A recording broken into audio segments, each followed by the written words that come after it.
അങ്ങനെ രേണുസുതി പറഞ്ഞിട്ടുണ്ടെങ്കിൽ ബിനുവാണേലും സുതിയാണേലും ഇവരുടെ ഫാമിലിയെ അറിയിച്ചിട്ട് ഇവരെ ഹോസ്പിറ്റലിൽ കൊണ്ടുപോയി ആ ഒരു മുഴ സർജിക്കലി റിമൂവ് ചെയ്യാനുള്ള നടപടികൾ സ്വീകരിക്കുമോ ഇല്ലയോ? ഈ ഒരു ചോദ്യത്തിന് കൂടി നിങ്ങൾ ഉത്തരം നൽകണം. ഇനി അതും പോട്ടെ, രേണുസുതി അച്ചം കൊമ്പത്തടുക്കുന്നില്ല. ഈ ഒരു സാധനം കൊണ്ട് ഡോക്ടറെ കാണിച്ച് ഓപ്പറേറ്റ് ചെയ്ത് കളയാണ്ട് ഇവർ അച്ചം കൊമ്പത്തടുക്കുന്നില്ല. ഓക്കെ, ഇവരുടെ വീട്ടുകാർക്കും അറിയാം. വീട്ടുകാരും ഭർത്താവും നിർബന്ധിച്ചിട്ട് ഇവർ ജന്മം ചെയ്ത ഈ ഒരു മുഴ റിമൂവ് ചെയ്യാണ്ട് തയ്യാറാവുന്നില്ല. അങ്ങനെ ഇരിക്കെ ഇവർ സുതിയിൽ നിന്ന് ഗർഭം ധരിക്കുന്നു, ഋതപ്പൻ എന്ന് പറയുന്ന കുട്ടിയെ. എന്തായാലും അങ്ങനെ ഗർഭം ധരിക്കുന്ന സമയത്ത് ഡോക്ടറെ കൊണ്ട് കാണിക്കും. ഡോക്ടറെ കൊണ്ട് കാണിക്കുന്ന സമയത്ത് ഓരോ ടെസ്റ്റുകളുണ്ട്, ഇൻക്ലൂഡിങ് HIV ടെസ്റ്റുകൾ ഉൾപ്പെടെ. ഹായ് ഹലോ, എല്ലാവർക്കും നമസ്കാരം. പുതിയൊരു വീഡിയോയിലേക്ക് സ്വാഗതം.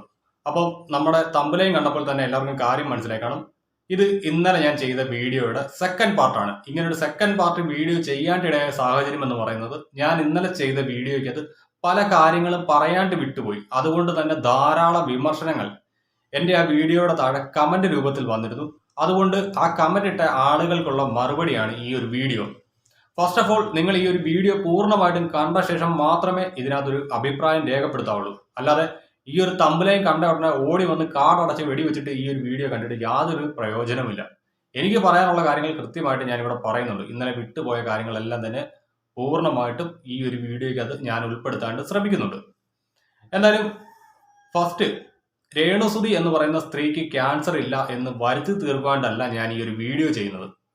മറിച്ച് അവർക്ക് ക്യാൻസർ ഉണ്ട്, അത് 3ാം സ്റ്റേജിലാണ്. അതിനെക്കുറിച്ച് വ്യക്തമായിട്ടുള്ള അറിവ് എനിക്ക് ലഭിച്ചിട്ടുണ്ട്. പക്ഷേ ഇവർ ഈ ക്യാൻസർ രോഗത്തെക്കുറിച്ച് പറയുന്ന പല വീഡിയോകൾക്കകത്ത് ചെറിയ രീതിയിലൊക്കെ നുണകൾ പറയുന്നുണ്ട്. ആ നുണകൾ എന്താണ് എന്ന് ഞാൻ കൃത്യമായിട്ട് നിങ്ങൾക്ക് പറഞ്ഞ് മനസ്സിലാക്കി തരുവാൻ വേണ്ടിയിട്ട് മാത്രം ചെയ്യുന്ന ഒരു വീഡിയോ ആണ്. മറ്റൊരു തരത്തിലും തെറ്റിദ്ധരിക്കരുത്. കാരണം ഇന്നലെ എൻ്റെ ഭാഗത്തുനിന്ന് വന്ന മിസ്റ്റേക്ക് അതൊന്ന് ക്ലിയർ ചെയ്യാൻ വേണ്ടിയിട്ട് മാത്രം ഞാൻ ചെയ്യുന്ന വീഡിയോ. എന്തായാലും ഇന്നലെ ഞാൻ രേണുസുതിയുടെ ടോപ്പിക്ക് എടുത്തു വെച്ച് വീഡിയോ ചെയ്ത സമയത്ത് അവരുടെ ക്യാൻസറിനെ കുറിച്ച് അവർ പറയുന്ന ഒരു പോർഷൻ എടുത്തു വെച്ച് ഞാൻ റിയാക്ട് ചെയ്തിരുന്നു. ആ സമയത്താണ് ഞാൻ എൻ്റെ കുറേയധികം സംശയങ്ങൾ ചോദിക്കുകയും ഇവർ ഈ ക്യാൻസറിനെ കുറിച്ച് പറയുന്ന കാര്യങ്ങൾക്കകത്തെല്ലാം ചെറിയ രീതിയിൽ നുണകൾ പറയുന്നുണ്ടെന്നുള്ള കാര്യം ഞാൻ തുറന്നു പറഞ്ഞത്. എന്തായാലും നമുക്ക് ആ വീഡിയോ ഒന്നുകൂടി ഒന്ന് കണ്ടു നോക്കാം. കണ്ട ശേഷം ഞാൻ 1 by 1 ആയിട്ട് കുറേയധികം കാര്യങ്ങൾ പറയുന്നതായിരിക്കും. അത് കണ്ട ശേഷം നിങ്ങളുടെ അഭിപ്രായം ഒന്ന് കമന്റ് ആയിട്ട് രേഖപ്പെടുത്തുക. ഞാൻ റീല് ചെയ്തതാണോ കുഴപ്പം? ഞാൻ ആൽബത്തിൽ അഭിനയിച്ചതാണോ കുഴപ്പം? അതാണോ കുഴപ്പം നിങ്ങളുടെ? എനിക്കറിയായിരുന്നു, എനിക്ക് ക്യാൻസർ ആണെന്ന് എനിക്കറിയായിരുന്നു. നിങ്ങൾ ആദ്യം അത് മനസ്സിലാക്കൂ. ഒരു ക്യാൻസർ പേഷ്യന്റിനെ ഇട്ട് ഇങ്ങനെ വേദനിപ്പിക്കാതിരിക്കുക. നിങ്ങൾക്ക് നിങ്ങളുടെ തലമുറകളോട് ദൈവം ചോദിക്കാതിരിക്കട്ടെ. ഇത് ക്യാൻസറിനേക്കാൾ എത്രയോ നിങ്ങളുടെ ആ ജീർണിച്ച മനസ്സിന്റെ എഴുത്തുകൾ എത്രയോ ഭേദമാണ് എൻ്റെ ഈ ശരീരത്തിൽ പടർന്നു പിടിച്ച ഈ ക്യാൻസർ. സോ ഇതാണ് ഇവരുടെ ക്യാൻസർ രോഗത്തെക്കുറിച്ച് ഇവർ നടത്തുന്ന സ്റ്റേറ്റ്മെന്റ്. വളരെ നാളുകൾക്ക് മുൻപ് തന്നെ തനിക്ക് അറിയാമായിരുന്നു തനിക്ക് ക്യാൻസർ ഉണ്ട് എന്നാണ് രേണുസുതി ഈ ഒരു വീഡിയോയ്ക്കകത്തും പറയുന്നത്. അതേപോലെ തന്നെ ഇവർക്ക് ക്യാൻസർ ഉണ്ടെന്ന് ഇവർ ഒഫീഷ്യലി വന്ന് ഡിക്ലെയർ ചെയ്ത് ഒരു ഓൺലൈൻ മീഡിയയ്ക്ക് നൽകിയ ഇന്റർവ്യൂവിനകത്തായിരുന്നു. ആ ഒരു ഇന്റർവ്യൂവിനകത്തും ഇവർ പറയുന്നുണ്ട് വളരെ മുൻപ് തന്നെ തനിക്ക് അറിയാമായിരുന്നു തനിക്ക് ക്യാൻസർ ഉണ്ടെന്നുള്ള കാര്യം. അതിന് കാരണം തനിക്ക് 15ാമത്തെ വയസ്സിൽ തന്റെ ബ്രസ്റ്റിൽ വന്ന ഒരു മുഴയാണ്. ആ മുഴ അന്ന് ഡോക്ടറെ കാണിച്ചപ്പോൾ ഡോക്ടർ പറഞ്ഞു അത് എത്രയും പെട്ടെന്ന് സർജിക്കലി റിമൂവ് ചെയ്തില്ല എന്നുണ്ടെങ്കിൽ ഭാവിയിൽ അത് ക്യാൻസറായി മാറുമെന്ന്. താൻ അത് അന്ന് റിമൂവ് ചെയ്യാൻ തയ്യാറായില്ല, കാരണം തനിക്ക് വേദന ഭയമാണ് എന്ന്. എൻ്റെ ആദ്യത്തെ ചോദ്യം, ആ ഒരു ചോദ്യം ഞാൻ ഇന്നലെ ചോദിച്ചിരുന്നു, പക്ഷെ ആരും അതിനെക്കുറിച്ച് എൻ്റെ വീഡിയോയ്ക്ക് അത് കമന്റ് ഇട്ട് കണ്ടില്ല. ആദ്യത്തെ ചോദ്യം, ഒരു 15 വയസ്സുള്ള പെൺകുട്ടിയോടാണോ ഡോക്ടർ ഇത്രയും ഗൗരവപരമായിട്ടുള്ള ഒരു കാര്യം പറയുന്നത്? കാരണം നമുക്കറിയാം കുട്ടികളാണ്, അവർക്ക് അത് ഉൾക്കൊള്ളാനായിട്ടുള്ള പക്വതയില്ല. രണ്ടാമത്തെ കാര്യം, ശരീരത്തിൽ നോവുന്ന എന്തെങ്കിലും ഒരു കാര്യം അത് പറഞ്ഞു കഴിഞ്ഞാൽ കുട്ടികൾ ഒരു കാരണവശാലും അതിന് സമ്മതിക്കില്ല. അങ്ങനെയുള്ള ഒരു സാഹചര്യത്തിൽ ഏത് ഡോക്ടറാണ് ഇവരോട് പറയുന്നത് ഈ ഒരു മുഴ അത് റിമൂവ് ചെയ്യണം, ഇല്ലെങ്കിൽ അത് ഭാവിയിൽ ക്യാൻസർ ആകുമെന്ന്? അത് സ്വാഭാവികമായിട്ട് ഇവരുടെ മാതാപിതാക്കളോടാണ് പറയേണ്ടത്. അങ്ങനെയാണെങ്കിൽ മാതാപിതാക്കൾക്ക് ഇതിനെക്കുറിച്ച് കൃത്യമായിട്ട് അറിയാമായിരുന്നിരിക്കണം. അങ്ങനെ ഉണ്ടായിരുന്നെങ്കിൽ മകളോട് ഇഷ്ടമുള്ള മാതാപിതാക്കൾ അന്ന് തന്നെ ഈ ഒരു സർജറി നടത്തി ഈ ഒരു മുഴ അവിടെ നിന്ന് റിമൂവ് ചെയ്തേനെ. സോ അങ്ങനെയൊന്നും അവിടെ സംഭവിച്ചിട്ടില്ല. ഇപ്പോഴും ഞാൻ ചോദിക്കുന്നു, ഒരു 15 വയസ്സുള്ള പെൺകുട്ടിയോട് ഏതെങ്കിലും ഒരു ഡോക്ടർ ആ പെൺകുട്ടിയെ ബാധിച്ചിരിക്കുന്ന അസുഖത്തെക്കുറിച്ച് ഒരു തുറന്നു പറച്ചിൽ നടത്തുവാൻ തയ്യാറാകുമോ? അങ്ങനെ നിങ്ങളുടെ ആരുടെയെങ്കിലും മക്കളോട് ഏതെങ്കിലും ഒരു ഡോക്ടർ തുറന്നു പറഞ്ഞിട്ടുണ്ടെങ്കിൽ നിങ്ങളൊന്ന് കമന്റ് ചെയ്യുക. ദെൻ സെക്കൻഡ് തിങ്, രേണുസുതി എന്ന് പറയുന്ന 15 വയസ്സുള്ള പെൺകുട്ടി പിന്നീടും വളർന്നിട്ടുണ്ട്. ഇപ്പോൾ അവർക്ക് 35 വയസ്സുണ്ടെന്ന് ആ സ്ത്രീ പറയുന്നുണ്ട്. ആ 35 വയസ്സിനിടയ്ക്ക് അവരുടെ ശരീരത്തിൽ പലതരത്തിലുള്ള ചേഞ്ചസ് ഉണ്ടായി. ആ ചേഞ്ചസിനിടയ്ക്ക് ഈ ഒരു മുഴ വളർന്നില്ല എന്ന് പറയുന്നത് വളരെയധികം അതിശയമാണ്. കാരണം അത് വളർന്നിരുന്നുവെങ്കിൽ ഇതിനു മുൻപ് തന്നെ ഇത് ഐഡന്റിഫൈ ചെയ്തിട്ട് അത് റിമൂവ് ചെയ്യാനുള്ള നടപടികൾ അവരുടെ ഹസ്ബൻഡിന്റെ ഭാഗത്തു നിന്ന് ഉണ്ടാകുമായിരുന്നു. അതേപോലെ തന്നെ കൃത്യമായിട്ടുള്ള വിവരം ഇവരുടെ വീട്ടുകാർക്കും ലഭ്യമാകുമായിരുന്നു. എന്തായാലും ഇത് അഗ്നിപർവ്വതം ഒന്നുമല്ലല്ലോ, സമയമാകുമ്പോൾ ഉയർന്നു വരാൻ വേണ്ടിയിട്ട്. അഗ്നിപർവ്വതത്തിന് അങ്ങനെ ഒരു പ്രത്യേകത ഉണ്ട്. അത് ഭൂമിക്കടിയിൽ സൈലന്റ് ആയിട്ട് വർഷങ്ങളോളം കിടക്കും. അതിന് പൊട്ടിത്തെറിക്കണമെന്ന് തോന്നുന്ന ആ ഒരു സമയത്ത് അത് ഭൂമിക്ക് മുകളിലേക്ക് ഉയർന്നു വരും. എന്തായാലും നമ്മുടെ ശരീരത്തിൽ ഉണ്ടാകുന്ന ഒരു മുഴയ്ക്ക് അങ്ങനെ ഒരു കഴിവുള്ളതായിട്ട് എനിക്കറിയത്തില്ല. സോ ദെൻ തേർഡ് ക്വസ്റ്റ്യൻ, രേണുസുതി എന്ന് പറയുന്ന 15-കാരി വളർന്ന് പ്രായപൂർത്തിയായ ശേഷം അവർ 2 വിവാഹം കഴിച്ചു. ആ 2 ഹസ്ബൻഡുമാരുമായിട്ട് അവർക്ക് ഫിസിക്കലി റിലേഷൻഷിപ്പിൽ ഏർപ്പെടേണ്ട സാഹചര്യം വരും.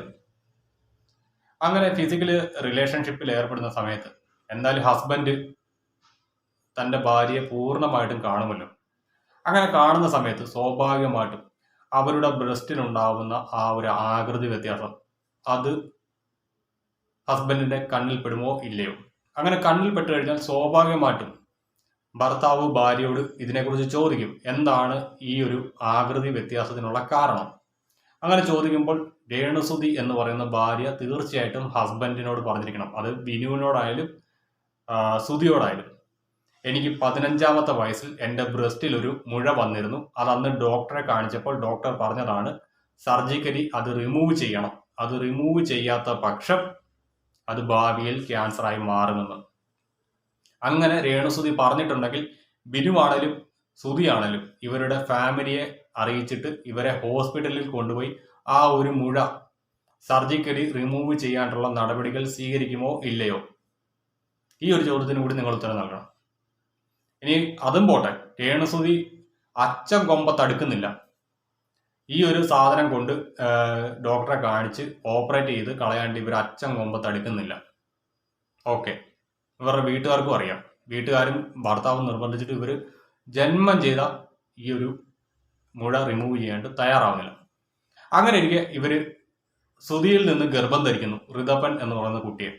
എന്തായാലും അങ്ങനെ ഗർഭം ധരിക്കുന്ന സമയത്ത് ഡോക്ടറെ കൊണ്ട് കാണിക്കും.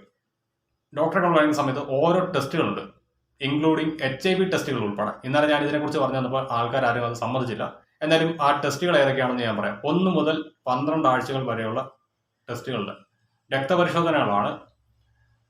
ബ്ലഡ് ഗ്രൂപ്പ് ഐഡന്റിഫൈ ചെയ്യാനുള്ള ഒരു ടെസ്റ്റ് ഉണ്ട്. ABO and RH factor, haemoglobin test ഉണ്ട്, അനീമിയ പരിശോധനയുണ്ട്, ബ്ലഡ് ഷുഗർ ടെസ്റ്റ് ഉണ്ട്. അത് ഫാസ്റ്റിംഗ് ഉണ്ട്, റാൻഡം ഉണ്ട്. പിന്നെ HIV, hepatitis B, syphilis, rubella, immunity എന്നിവയ്ക്ക് വേണ്ടിയിട്ടുള്ള ടെസ്റ്റ് ഉണ്ട്. പിന്നെ TSH, തൈറോയ്ഡ് ടെസ്റ്റ്. പിന്നീടുള്ളത് മൂത്രപരിശോധനയാണ്, urine test, protein, sugar, infection പരിശോധന. പിന്നീടുള്ളത് അൾട്രാസൗണ്ട് സ്കാനാണ്, വൈബിലിറ്റി സ്കാൻ 6 to 8 ആഴ്ചകൾക്കിടയിൽ. ഗർഭം സാധാരണമാണോ എന്ന് ഉറപ്പാക്കാൻ NT സ്കാൻ. പിന്നെ ഡബിൾ മാർക്കർ ടെസ്റ്റ്. പിന്നെ ഡൗൺ സിൻഡ്രം തുടങ്ങിയ ക്രോമസോമൽ അസാധാരണതകൾക്കുള്ള സ്ക്രീനിങ് ടെസ്റ്റുകൾ.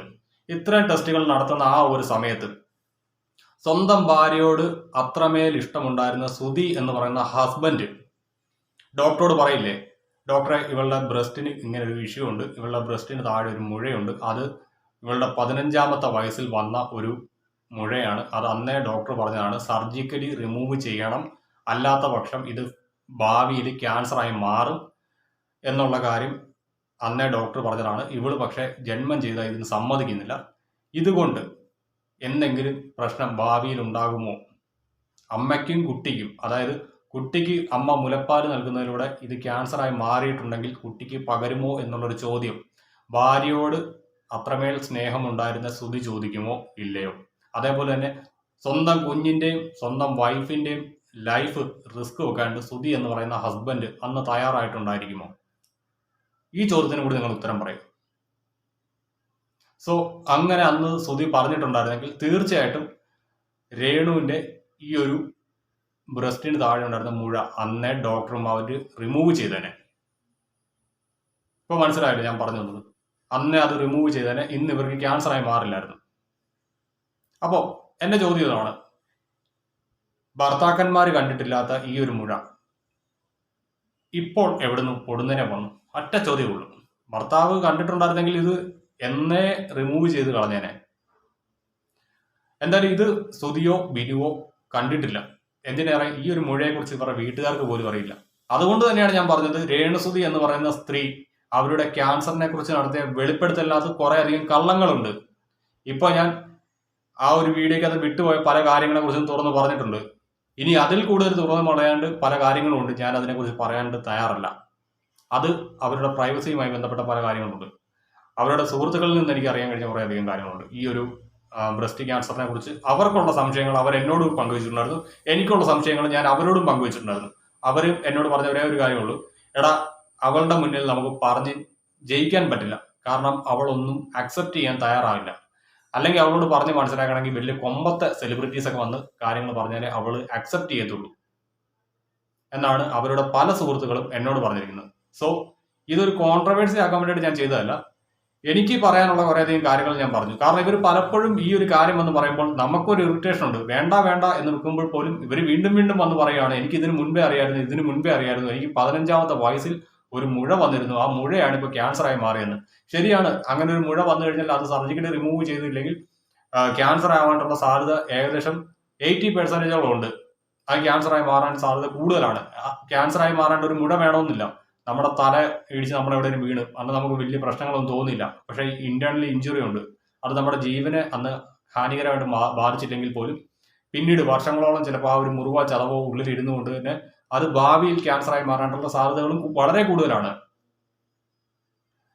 അങ്ങനെയുള്ള സാഹചര്യത്തിൽ ഈ ഒരു ക്യാൻസർ എന്ന് പറയുന്ന സാധനത്തിന് പോസിബിലിറ്റീസ് ധാരാളം ഉണ്ട് ഈ ഒരു മുഴയിൽ നിന്നുണ്ടാവേണ്ടത്. പക്ഷെ ഈ ഒരു മുഴ അത് ഇവർ പറയുന്ന കണക്ക് വിശ്വാസയോഗ്യമായിട്ടുള്ള ഒരു എലമെന്റ് ആയി മാറുന്നില്ല ഇവരുടെ ബ്രസ്റ്റ് ക്യാൻസറിനകത്ത്. കാരണം ഞാൻ ചോദിച്ച ചോദ്യങ്ങൾ നിങ്ങൾക്ക് മുന്നിലിരിക്കുകയാണ്. ഒരു ഹസ്ബൻഡും വൈഫും ഫിസിക്കലി റിലേഷൻഷിപ്പിൽ ഏർപ്പെടുന്ന സമയത്ത് ഹസ്ബൻഡ് എന്തായാലും തന്റെ ഭാര്യയെ പൂർണ്ണമായിട്ടും കാണുന്നുണ്ട്, ഒരു ഒളിയും മറയില്ലാതെ. ആ ഒരു സിറ്റുവേഷനിൽ അയാൾ ഇത് കണ്ടില്ല എന്ന് പറയുമ്പോൾ, അല്ലെങ്കിൽ കണ്ട ശേഷം ഭാര്യ ഇതിനെക്കുറിച്ച് പറഞ്ഞിട്ടും സ്നേഹനിധിയായിട്ടുള്ള ഭർത്താവ് എന്തുകൊണ്ട് ഇതിന് ചികിത്സ നൽകുവാണ്ട് തയ്യാറായില്ല? അതാണ് ഞാൻ ചോദിക്കുന്ന ചോദ്യം. ഇവർ ഈ പറഞ്ഞ കള്ളം അതാണ്. So good bye.